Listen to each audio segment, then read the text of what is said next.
Hello students, मैं आपके विद्यालय की शांतिहरी सुगन्य चंद्र की शिक्षिका शिल्पी मैम, जो आप लोगों को आज साइंस पढ़ाने जाऊंगी। क्लास सेकेंड की साइंस है और चैप्टर है 9 और इस चैप्टर का नाम है air around us. Air means क्या होता है बच्चों? हवा। जैसा कि आप सभी जानते हैं कि बिना एयर का हम लोग, कोई भी सजीव जो जंतु है वो जीवित नहीं रह सकते हैं। इसलिए हमें जीने के लिए एयर की एकदम आवश्यकता है। तो यहाँ है air around us. Air means हवा, अराउंड मीन्स चारों तरफ, अस मीन्स हमारे, यानी कि हवा हमारे चारों तरफ है। हम लोग हवा को फील कर सकते हैं, देख नहीं सकते हैं लेकिन फील कर सकते हैं। Air is everywhere. हवा हमारे चारों तरफ है। All of us including plants and animal breathe air to live. सभी जानवरों, पौधों, मनुष्य,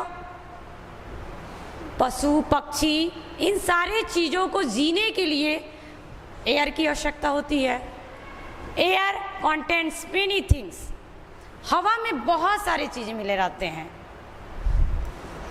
सबसे पहले हम यहाँ देखेंगे हम लोग हवा को कैसे महसूस कर सकते हैं। जब हवा चलती है तब हमें महसूस होती है कि हवा चल रही है। ऐसे तो हम लोग हवा को देख नहीं सकते हैं, ओनली फील कर सकते हैं।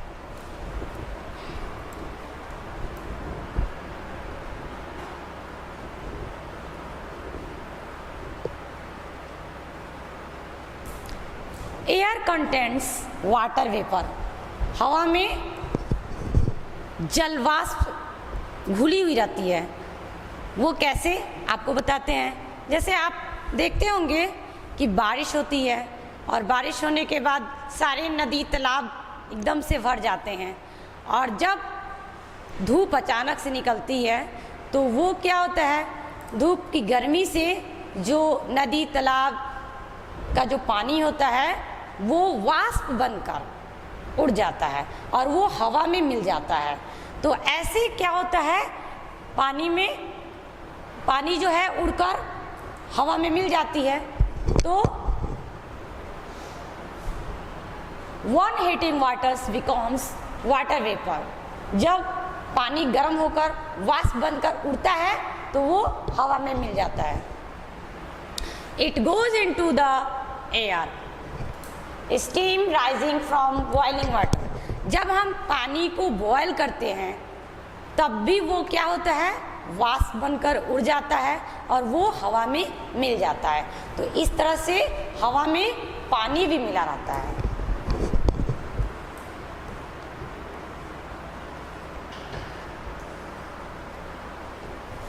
Air contains dust. हवा में धूल भी मिली रहती है। अब हम इसको कैसे जानेंगे कि हवा में धूल मिली रहती है?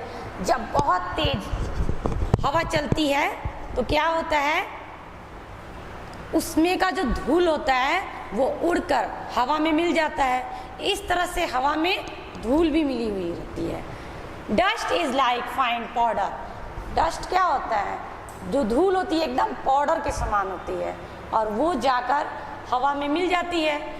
It is very light and gate mixed with the air. या इतना हल्का होता है कि ये जाकर के हवा में मिल जाती है।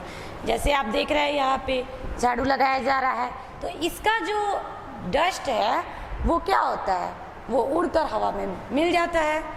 तो इस तरह से हवा में धूल भी मिली रहती है। Air contents dust.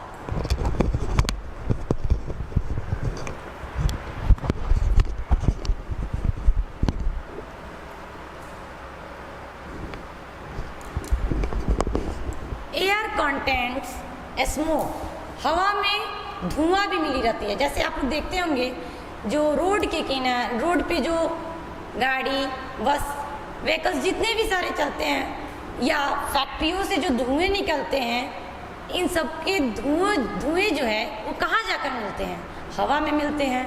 तो इस तरह से हवा में धुएं भी मिले हुए रहते हैं। आप यहाँ देख रहे हैं जैसे ये फैक्ट्री है और इस फैक्ट्री का जो धुआं है ये उड़कर कहाँ जा रहा है, हवा में जा रहा है। और हवा में क्या होता है, ये मिल जा रहा है, तो हवा में धुआं भी मिला हुआ रहता है। एयर कंटेन्स जर्म्स, हवा में कीटाणु भी रहते हैं और वो कैसे कीटाणु रहते हैं इसके बारे में जानेंगे। जैसे क्या होता है, कोई आदमी बीमार रहता है और वो खांसता है तो उसके मुख से छोटे छोटे कीटाणु निकलते हैं जो कि हमें दिखाई नहीं देते हैं, और क्या होता है कि वो हवा में मिल जाते हैं। और उसके सामने अगर कोई आदमी अगर रहता है और वो उसको सांस वहाँ ले रहा है और उसके सामने है, तो क्या होता है, इसकी सांस के जो कीटाणु जो निकल कर बाहर गए हैं वो क्या होते हैं, वो निकल करके वो सांस लेता है तो उसके अंदर चला जाता है, तो वो भी बीमार पड़ जाता है। इसलिए खांसते और छींकते समय हमेशा मुंह पे क्या है, रुमाल रखना चाहिए। और कभी कभी आप देखते हैं डस्टबिन खुला रहता है, डस्टबिन में हम लोग क्या डालते हैं, कूड़े कचरे डालते हैं, और उस डस्टबिन से क्या होता है, जो डस्टबिन खुला रहता है उसमें का जो कीटाणु है वो निकल करके एयर हवा में मिल जाता है। और अगर हम वहाँ थोड़ी दूर पर अगर खाना खा रहे होते हैं तो वो कीटाणु हमारे खाना में चले जाएंगे हवा के थ्रू, और वो हम खाएंगे, उसके बाद हम बीमार पड़ जाएंगे। तो इसलिए कभी भी डस्टबिन को जो घर में रखेंगे उसको हम लोग ढक कर रखेंगे, या आस पड़ोस में भी कहीं अगल बगल भी अगर रखते हैं तो डस्टबिन हमेशा ढका हुआ रहना चाहिए, क्योंकि उसमें जो भी सामान अगर हम लोग वेस्ट मटेरियल्स जो भी हम डालते हैं वो सड़ते हैं, और सड़ने के बाद क्या होता है, उसमें से कीटाणु निकलता है, और वो कीटाणु क्या होता है, हवा में मिल जाता है, तो क्या होता है, वो एयर में जाकर मिल जाता है। तो एयर कंटेंट जर्म्स, तो हवा में देखिए जर्म्स भी होते हैं, कीटाणु। Germs from sick peoples and rotten waste get mixed with air. क्या होता है, बीमार जो आदमी रहता है उसके मुख से क्या हुआ है, जो खाना खाते हैं हम लोग, और जो अंदर जो हम लोग खाना खाते हैं और उस जो काफ़ी देर तक अगर दांत में फंसा रह गया वो सड़ जाता है, तो उसके अंदर भी कीटाणु हो जाता है, खांसते छींकते समय वो बाहर निकलता है, ठीक है ना। तो आप लोग इसको समझिएगा कि एयर में पॉइंट को नोट कीजिएगा, एयर में कौन कौन सी चीज़ मिक्स रहते हैं। तो फर्स्ट पॉइंट है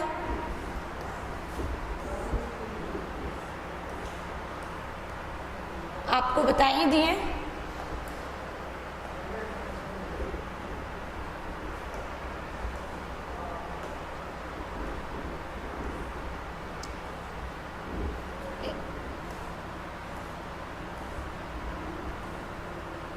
air content water vapour, air content dust, air content smoke, air content germs. Next हम जानेंगे डर्टी एयर। डर्टी एयर का मतलब होता है गंदी हवा।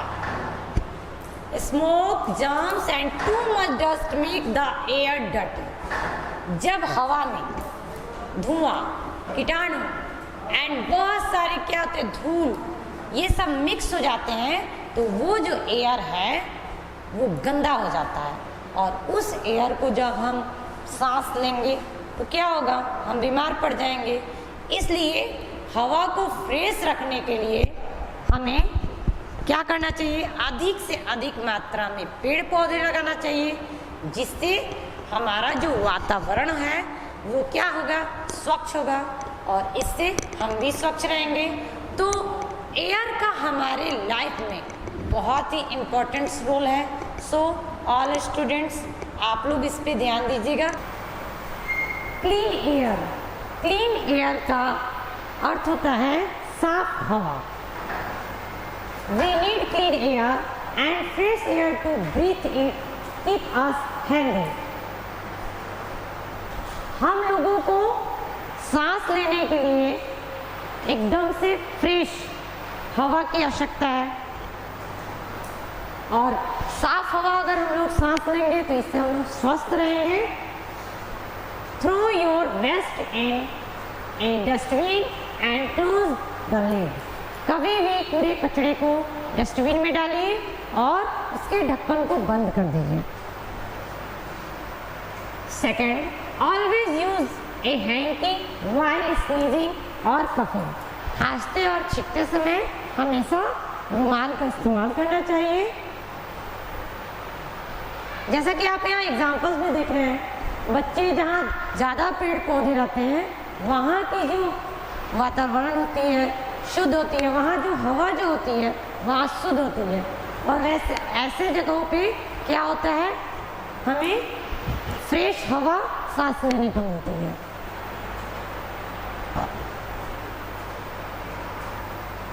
एयर फिल स्पेस, हवा जो है जगह को क्या करती है, छेकती है। Take a balloon and blow air into it. ये जो है एक एग्जाम्पल्स के थ्रू आपको हम समझा रहे हैं। जैसे हम एक बैलून लेंगे और दो बैलून लेंगे और एक बैलून में एयर भरेंगे और एक बैलून में एयर नहीं भरेंगे, तो देखेंगे कि कौन सा बैलून जो है स्पेस छेकती है, जगह छेकती है। तो आपको यहाँ पे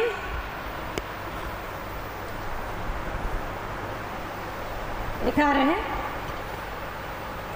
ये जो देखिए ये बच्ची जो है बैलून को एयर इसमें भर रही है और ये विदाउट क्या है, एयर वाली बैलून है। तो ये जगह को खुलने पे क्या होता है, इसका आकार क्या होता है, बड़ा हो जाता है। और विदाउट एयर वाला जो बैलून है वो एकदम स्पेस उसका छोटा है, वो छोटा जगह में क्या होता है, एडजस्ट हो जाता है।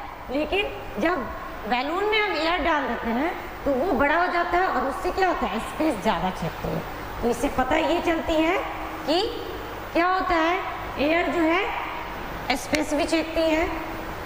एक फुटबॉल लेंगे, उसमें हम एयर डालेंगे और एक बिना एयर वाला फुटबॉल लेंगे, तो बिना एयर वाला फुटबॉल एकदम से कम जगह छेकेगी और खुला हुआ जो फुटबॉल रहेगा जिसमें एयर भरा हुआ रहेगा वो ज़्यादा स्पेस खींचेगा। तो इससे पता चलता है कि एयर जो है स्पेस छेकती है। एयर हैज वेट, एयर में क्या होता है, वजन भी होता है। फॉर एग्जाम्पल्स आप यहाँ एक देख रहे हैं, एक एयर भरा हुआ बैलून है और एक क्या है, बिना एयर भरा हुआ बैलून है। और यहाँ पे दोनों को का वेट किया गया है।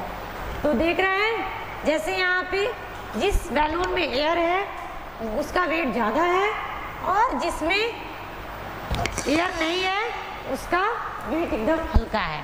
तो इससे पता चलता है कि एयर में वेट भी होती है। ओके बच्चों, तो आप लोग जो है इस लेसन के थ्रू इसमें आपको कुछ क्वेश्चन दिया जा रहा है, उसको सॉल्व करके कमेंट बॉक्स में दीजिएगा।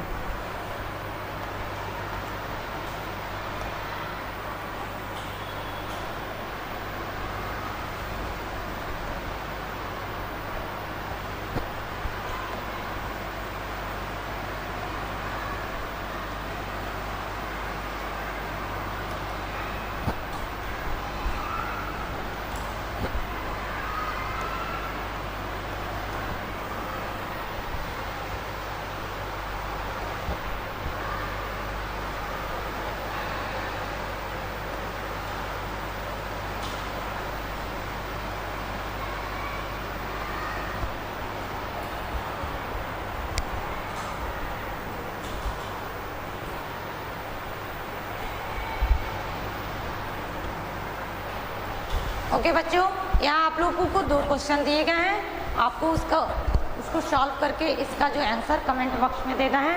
Okay, thank you.